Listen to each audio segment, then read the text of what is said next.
Many things going on today. My mind is going in multiple directions. I think immediately how we were corrected, somewhat reprimanded, but I'll use the word corrected for even using the word manufactured crisis over and over and over that the Democrats have said. But we don't have to go very far to see that that correction is not justified. On February 23rd in Laredo, Texas, Speaker Pelosi said there is no national emergency at the border. There is no emergency at the border. She was either misinformed or she was misinforming. Shortly thereafter, Congresswoman Ocasio-Cortez called it a fake national emergency. Again, the word manufactured was not used. It was an outright statement that this is a fake national emergency. She also referred to it as the president was faking a crisis at the border. I don't believe that correction today is in order. There has been an absolute about-face and shifting of position from the Democrats. It's already been mentioned back in February. The president called for a national emergency at the border. And now we're hearing that there is a national emergency from both sides because, indeed, there is. In May, the administration requested $4.5 billion in emergency funding. 8 weeks later, we finally get something done on June 27th. But there again, many in this room did not vote for it, and yet they're talking today and as though they have some moral high ground. The bottom line is there is a root cause. There is an emergency, and there is also a root cause to the emergency. And to this time, we're still not addressing the problem. And at some point, this body has got to face reality and deal with the issues. I've got a couple of real quick questions. Ms. Costello, first for you.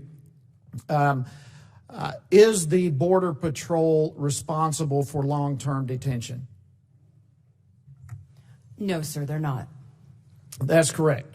They keep short-term, and then they, after that, when they're able, they send them to ICE or DHS, correct? HHS. HHS, thank you. Yes. So the Border Patrol cannot transfer these detainees if both ICE and HHS are overwhelmed themselves. Yes, as of now, that's our understanding. We're going to be doing further work to try to get to the root causes of some of the issues we identified in the management alerts. Mr. Holman, is that basically your experience of what the problem is? Well, the statement made about HHS a few minutes ago is wrong, and that's a very important thing I need to address. As far as the policy with HHS, sir, it needs to be stricter. When I was the ICE director, I tried to create an MOA with HHS. If you're a parent and you hire a criminal organization to have your kids smuggled in the trunk of a car or back to tractor trailer, you should come to ICE to get vetted. If you're illegally in the United States, we'll put you in proceedings with a child. We won't take you into custody, but you'll stand shoulder to shoulder with that child and claim your fear as a family. I call that parenting, first of all.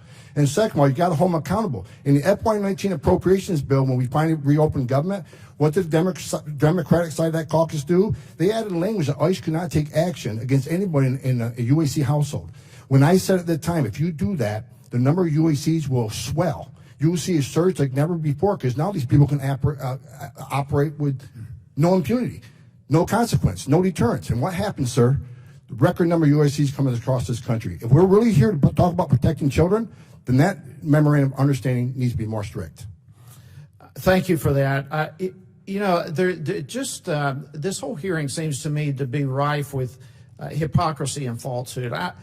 It strikes me that criticizing Border Patrol and ICE and so forth for overcrowded detention centers. We don't condemn teachers for having overcrowded classes.